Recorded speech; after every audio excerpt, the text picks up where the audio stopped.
I mean, we live in a very, very rich country, but with an awful lot of poor people in it, an awful lot of desperate people. How do you possibly decide the person that's stealing a sandwich, who's desperate and who's not? Because the establishment media, led by people like Henry, constantly tries to make excuses for the total collapse of law and order in Britain.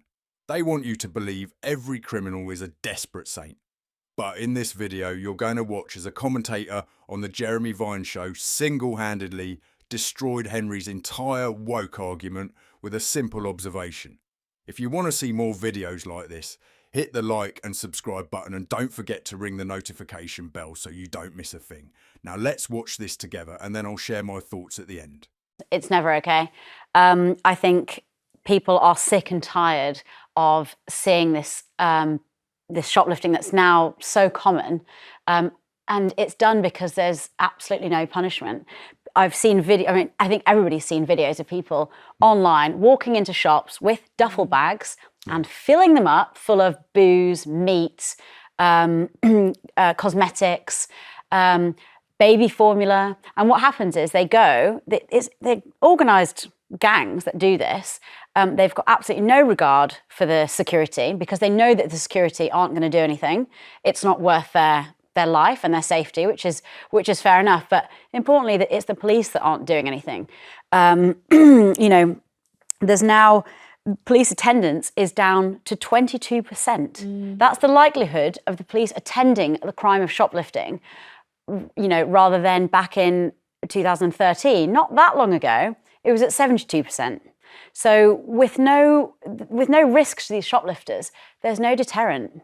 And so I think while there's no deterrent, they'll continue to do it. So while I think, you know, I can already hear people saying, oh, what about, you know, young mothers stealing baby food? I'm sorry, but that's not what's causing this epidemic. What's causing this epidemic is the lack of punishment for these criminals, which is what they are. And we give this kind of moral exemption that actually doesn't exist. It's a fallacy. So would you, Claudia, just out of interest before we come to Henry, would you, if it was a young mum or a young dad stealing nappies and baby formula, would you treat them in the same way as someone who was nicking a bottle of whiskey, for example? No, absolutely not. I wouldn't treat them in the same way. I think if you come across somebody who's committed a crime because they are desperate, right, then they should be treated with empathy.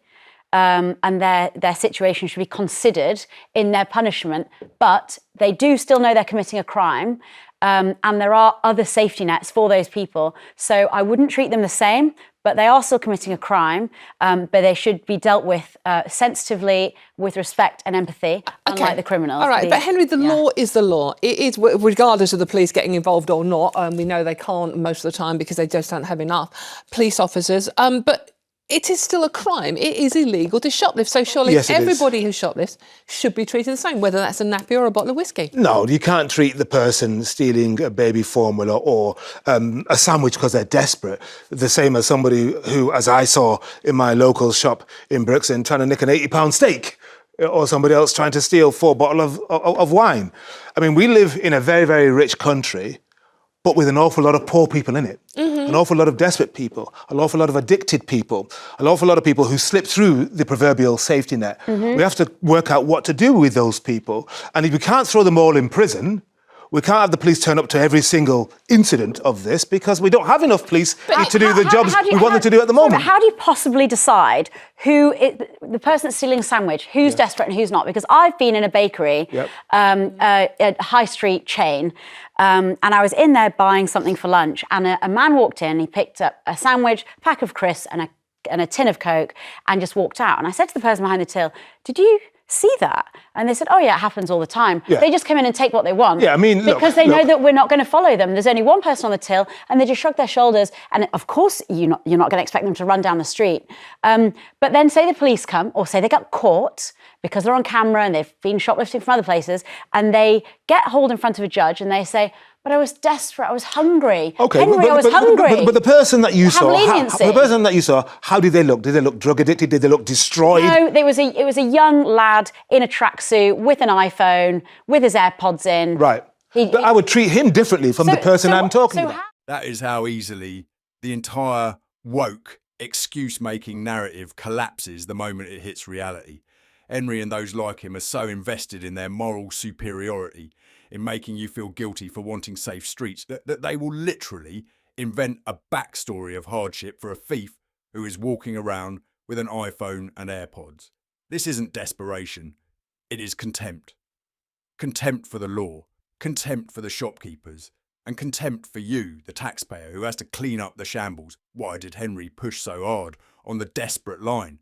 Because if the theft is a crime of necessity, then the criminal isn't to blame. The system is, the system that they, the elites, control.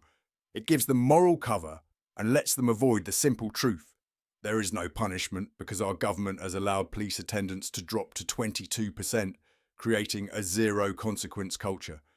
Henry and the establishment are legitimising crime, and that is a total betrayal of the ordinary Brit. Henry tried to make excuses. He got utterly humiliated. Tell me, what is the most ridiculous excuse you've heard for a crime recently? Let me know in the comments below. If you want to see more videos like this, hit the like and subscribe button, and don't forget to ring the notification bell so you don't miss a thing.